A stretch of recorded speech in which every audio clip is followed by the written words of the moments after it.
conosco nesse RB News especial. Estamos nesse RB News levando a você informação de coronavírus, informação e prestação de serviço para você que segue aí na sua casa, segue na sua residência. Né? Na abertura eu falei, olha, tá uma manhã linda, bonita de domingo, você tá acordando agora, não olhou aí para a janela ainda, pode ter certeza, tá lindo domingo, mas ó, se tiver que sair rapidinho aí, vai lá, leva o cachorrinho para dar uma voltinha, dá uma esticada nas pernas e volta para casa. Esse é o recado, né? Voltar para casa, que é fundamental. Ô Lucas Herrero, eu pedi na abertura aqui, ô Herrero, para os nossos ouvintes, né? Pra gente bater o recorde da live do Jorge Mateus de ontem aí no nosso youtube.com/Rádio Bandeirantes Oficial. Os nossos ouvintes estão chegando, hein? Estão chegando. Nós vamos bater o Jorge Mateus ontem. Você assistiu a live deles ontem, Herrero? Assisti um pedaço sim, Capriotti. Mais de 3 milhões de pessoas, né? Nós vamos bater hoje. 3 milhões. Vamos bater, estamos perto disso já.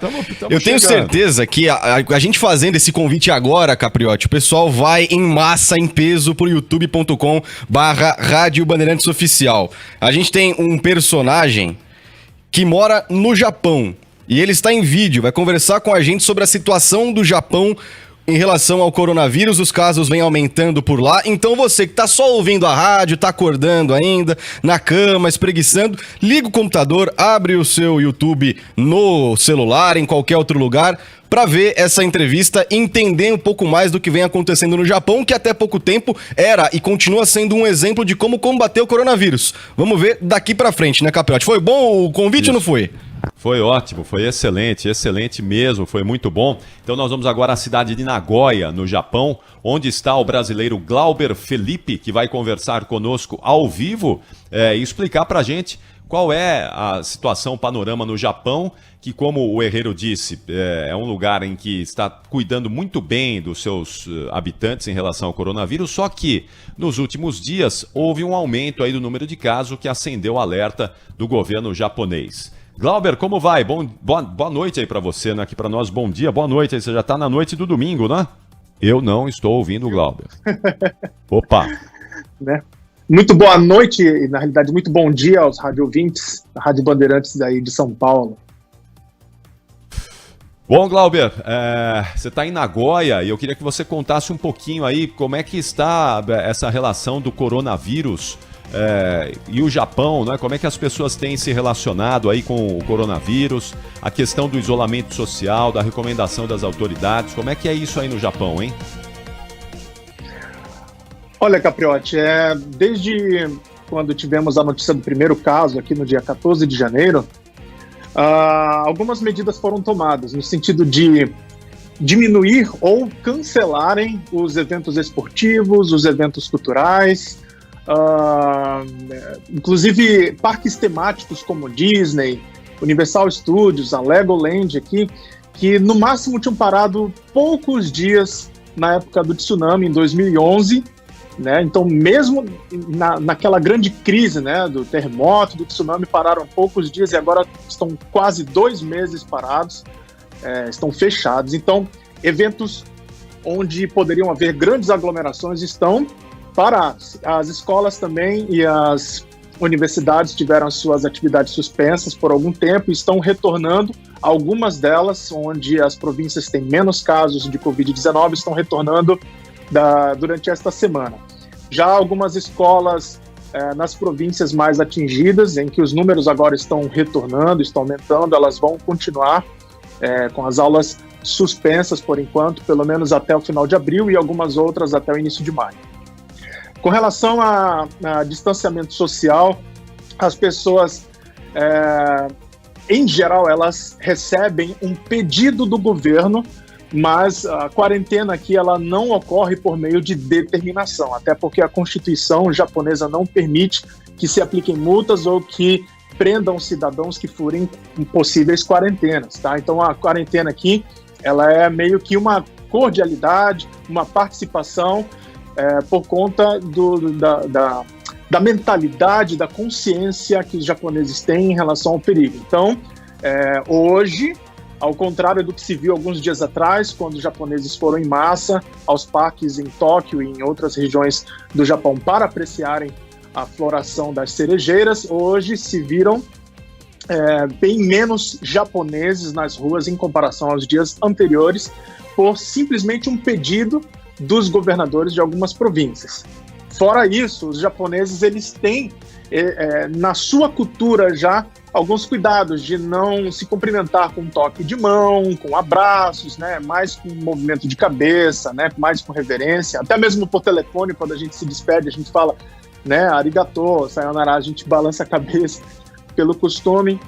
Geralmente utilizam máscaras para evitar passar qualquer tipo de vírus para outras pessoas, mesmo que seja uma gripe, um resfriado, ou para se protegerem de qualquer outro tipo de partículas, vírus, bactérias que estejam suspensas no ar. Então, é dessa forma que o japonês vai lidando, né, de certa forma, com uma consciência e da parte do governo, pedindo às instituições, ou restaurantes, ou escolas, mas não determinações. E mesmo assim, voluntariamente, muitos desses empresários, empresas, escolas, eles têm acatado voluntariamente e ajudado nesse sentido do distanciamento social. Sim, ou seja, não há aí, não é, essa recomendação para que as pessoas fiquem em casa, não há comércio fechado, quer dizer, a economia está funcionando normalmente. São recomendações mais para que as pessoas evitem aglomerações, algo que o japonês já tem, não é, como você disse, essa questão cultural do japonês, essa questão da higiene, que é muito presente por aí. Então isso talvez facilite e ajude mais, mesmo num país populoso e numa densidade demográfica elevada, não é? Tem muita gente morando no Japão, num lugar apertadinho, mas mesmo assim isso acaba ficando bem resolvido, não é? Eu tenho até os números aqui mais atualizados, ô Glauber, eu vou até passar para os nossos ouvintes. O Japão tem, os últimos números divulgados, 3.278 casos de Covid-19, não é? Sem contar aqueles 712 passageiros daquele Diamond Princess, aquele navio que está ancorado por aí, aguardando uma definição do que vai acontecer, não é? E sendo que desses 3.278 casos, 89 pessoas morreram. É uma taxa muito baixa, né? Muito pouca gente está se infectando aí no Japão, né? Sim, existem especulações por parte do povo aqui de que há uma subnotificação do governo em relação a esses números, né? Então, são dados um pouco controversos se comparados à realidade de outros países, né? Mas existe sim a recomendação aqui do isolamento social, mas não é em caráter de determinação, né? Mas as pessoas, normalmente, elas acabam acatando, evitando. Algumas academias, por exemplo, estavam com as atividades suspensas por iniciativa das próprias academias. É um lugar onde geralmente tem ali a secreção, né? O suor do corpo. Então, logo no início das infecções aqui no Japão, um dos lugares onde mais pessoas se infectavam eram academias, né? E com o passar das semanas, um dos lugares onde passaram a haver mais infecções foram dentro de ambientes hospitalares. Então, por isso que é importante que as pessoas, quando elas sentirem os sintomas mais leves ou mais parecidos possíveis com o de resfriado, não se dirijam aos hospitais aqui no Japão, mas que fiquem em casa e procurem realmente se recuperar. A não ser que, né, cada país tem as suas recomendações. A recomendação no Japão é para que realmente se procure um médico se você tiver no mínimo 4 dias seguidos de febre acima de 37,4 graus, tosse geralmente seca, ou se você faz parte de algum grupo de risco, e faz parte do grupo de risco pessoas que retornaram do exterior e tiveram contato com algum dos países com muitas infecções nos últimos 14 dias, ou se você tem algum problema anterior. Então, nesse caso, você sim procura um hospital. Caso contrário, é melhor que fique em casa e faça uma quarentena de pelo menos 2 semanas. E a gente está falando do país com a população de idosos, a maior população de idosos do planeta.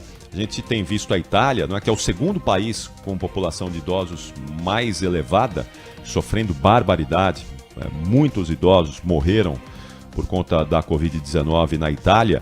E o Japão, que é o país com o maior número de idosos do mundo, não é, Glauber? Está passando ao largo disso, não é? Quer dizer, os idosos aparentemente não estão sofrendo aí como estão sofrendo em outros lugares do mundo, né?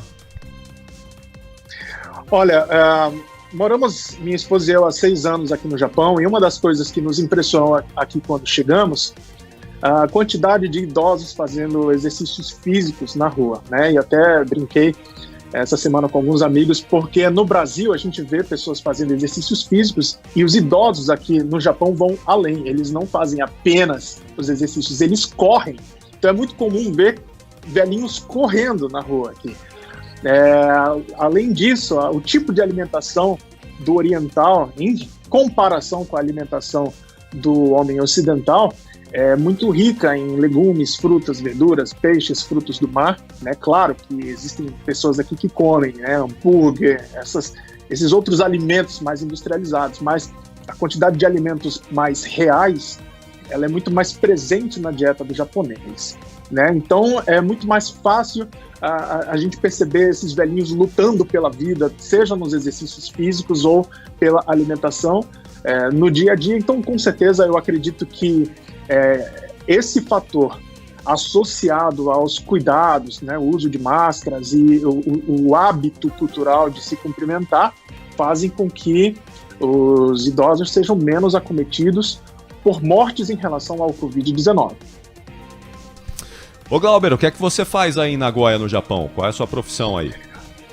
Eu sou músico, sou produtor musical, a gente dá aulas de música aqui, principalmente para a comunidade brasileira e latina, né, os descendentes que moram aqui no Japão. Ah, entendi. Você trabalha com música, ainda é fácil trabalhar com música no Trabalhamos Japão. com A tecnologia aí é espetacular, né? Você tem facilidade de acesso a tudo aí, né? É verdade, mas agora em tempos de coronavírus, a maioria dos nossos alunos, que são desses grupos que eu citei, eles trabalham geralmente na linha de produção das grandes indústrias. Então, se essas indústrias são afetadas, como por exemplo, agora nas últimas semanas e agora nos dias seguintes, algumas fábricas estarão interrompendo suas atividades por 3 dias, ou 9 dias, ou uma semana. Em alguns casos é por falta de peças, realmente proveniente da China. Em outros casos é para equilibrar a demanda e a oferta dos produtos de exportação aqui no Japão, né? Então, por exemplo, fábricas que produzem um Prius, então tiveram que dar uma freada agora e paralisada no carro Toyota Prius, porque senão vai muito carro para o exterior e a quantidade de compradores está menor. Então, para equilibrar um pouco essa lei da oferta e da procura, algumas fábricas vão paralisar. Então, essa paralisação acaba gerando uma sensação de insegurança muito grande nas pessoas, principalmente das comunidades estrangeiras no Japão, que são diretamente ligadas ao setor secundário, que é o setor da indústria, e elas acabam não investindo muito. Então, os primeiros cortes, com certeza, são os serviços, cursos de inglês, cursos de música, academias. Então, assim como no meu caso, a gente acaba tendo também uma queda na demanda por cursos de música. É complicado. Ô Glauber, você é produtor musical, tem alguma música sua aí? Dá pra gente ouvir uma música sua aí? Olha, se você entrar no nosso canal Glauber Felipe Music, aqui no YouTube você vai conseguir visualizar alguns dos nossos trabalhos, com produções de kits vocais. Minha esposa e eu, nós somos cristãos, e aqui no Japão nós trabalhamos principalmente atendendo, dando assessoria aos grupos de música, cantores e instrumentistas de igrejas de norte a sul aqui do Japão, né? Então no meu canal vai dar para ter alguma noção do nosso trabalho, né? Inclusive uma das últimas canções que a gente fez um trabalho ali foi a canção chamada Tudo por Ele, né? De um ministério jovem, da qual eu pude ter esse privilégio de fazer esse kit vocal. E tem outros materiais espalhados na internet também que tem um dedinho de produção musical nossa, né? Como arranjador, como produtor musical e engenheiro de mix e master, né? Vocês podem procurar depois ali, por exemplo, a canção Existe uma Cruz, de Anderson Antunes, com a sua esposa Rubia Antunes. Então é um dos exemplos de nossas produções aqui. Boa. Deixa eu mandar uma saudação ao Carlos Roberto, lá em Chiboquinha, na Paraíba, tá assistindo a gente aqui pelo youtube.com/Rádio Bandeirantes Oficial. A gente vai bater a live do Jorge Mateus de ontem aqui no nosso YouTube de hoje, hein? O RB News hoje vai bater a live, viu, Lucas Herrero? Já estamos chegando lá, hein? Está se aproximando aí do Jorge e Matheus. Você tem pergunta para o Glauber Felipe, ô Herrero? Estamos chegando sim, vem aumentando consideravelmente, viu, Capriotti? Então vamos manter nesse ritmo aí, que pelo menos até umas 8h30 a gente consegue bater Jorge e Matheus com tranquilidade. Tudo bem, Glauber? Bom dia. Boa noite, na verdade, Tudo né? bom, Lucas? Tudo ótimo, tranquilo. Konbawa. Em japonês a gente fala konbawa. Konbawa, então, para você. Boa noite. Deixa eu te perguntar uma coisa. Para vocês que é de manhã e o pessoal que está entrando na rádio de manhã aí no Brasil, a gente fala ohayo. Muito obrigado. Deixa eu te perguntar uma coisa, porque é algo que vem trazendo certo tipo de dúvida com relação ao comportamento da mídia no Japão, principalmente. Por quê? A Associated Press, nos últimos dias, eles postaram, né, uma reportagem falando sobre uma polêmica, uma possível polêmica envolvendo a Olimpíada no Japão, os casos de subnotificação, uma talvez segurada do governo para tentar manter a Olimpíada para 2020, e agora que a Olimpíada foi adiada para 2021, os casos vêm sendo examinados e vêm aumentando aos poucos. O que a mídia japonesa trata sobre isso e principalmente como que o povo analisa a questão do governo? Existe um respeito muito grande pelo governo japonês ou há um certo receio, um pé atrás com relação a esses números e principalmente a questão da Olimpíada, Glauber? Olha, existe o comportamento dos japoneses e existe o comportamento dos estrangeiros. Em geral, os estrangeiros eles são muito desconfiados e acreditam realmente que houve uma subnotificação do governo a fim de não prejudicar as Olimpíadas, né? Agora, do ponto de vista da maioria dos japoneses, a percepção que a gente tem é que como o Japão ele é um país onde hierarquias são respeitadas, né? Então, geralmente, se você é um ano mais novo do que a pessoa que é seu colega ali, geralmente você já deve um respeito a essa pessoa só por ela ser um ano mais velha do que você, ou respeito às autoridades. Então, isso é meio que cultural. Claro, eu não vou dizer que é 100%, né? Tem as exceções, mas no geral, aquilo que o governo diz para os japoneses fazerem, eles fazem. É um país que tem um histórico aí de guerra, histórico de catástrofes, né? Desastres naturais, e sempre os japoneses, no momento de dor, se uniram bastante. Então são pessoas que geralmente são preparadas para os piores momentos. Então, quando o governo pede, é normal que aqui o japonês ele costume acatar, mesmo que isso não seja uma imposição, uma determinação. O governo japonês ele sempre procura ajudar através de algum valor monetário mesmo, seja em voucher ou seja em dinheiro, famílias afetadas por algum tipo de catástrofe, né? Inclusive agora no Covid-19 já está sendo finalizada uma proposta do governo para um auxílio entre 100 mil ienes a 300 mil ienes por família que tiveram suas economias prejudicadas por conta do Covid-19. Com relação à questão das Olimpíadas, coincidiu bem no momento em que as Olimpíadas foram adiadas para 2021, de haver aquela forte presença japonesa nos parques para apreciação das cerejeiras, né? A província de Tóquio ela tem uma densidade demográfica acima de 6 mil habitantes por quilômetro quadrado. Se a gente for falar na capital, né, de mesmo nome, a província Tóquio, capital Tóquio, a província chega a 14 mil habitantes por quilômetro quadrado. Então, realmente, é um número muito alto de pessoas quando estão nas ruas. Então, assim, uma das maiores preocupações que a gente percebia em relação ao adiamento das Olimpíadas de Tóquio para 2021 era principalmente porque um dos motivos, o Japão contava com a possibilidade de turismo proveniente das Olimpíadas. Então, era uma forma de fomentar um pouco a economia, que já tinha sido arrasada pela crise anterior de 2008, 2009. E logo em seguida, quando o Japão estava começando a se reconstruir financeiramente, veio ali o tsunami de 2011 e o desastre nuclear de Fukushima, que foi considerado o maior desastre nuclear da história logo após Chernobyl. Então isso também deu um baque na economia do Japão, fazendo com que o Japão chegasse a ter 400% do PIB em dívida externa.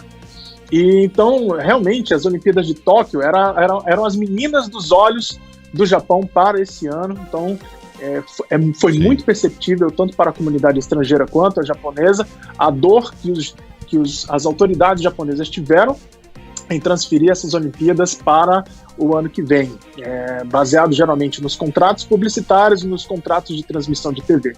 Né? Mas pressionados pelos comitês olímpicos externos, principalmente do Canadá e Austrália, com grandes delegações de atletas, eles acabaram por optando a transferir as Olimpíadas para o verão de 2021.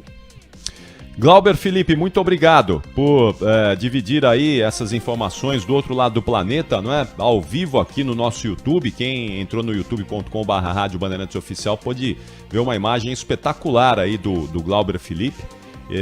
Claro que tem a ver com a questão da internet de ótima qualidade lá do Japão, que mandou aí uma imagem, som perfeitos do Glauber Felipe, brasileiro, produtor musical diretamente de Nagoya, conversando com a gente nesse RB News especial. Obrigado, Glauber. Uma boa semana para você aí no Japão, viu?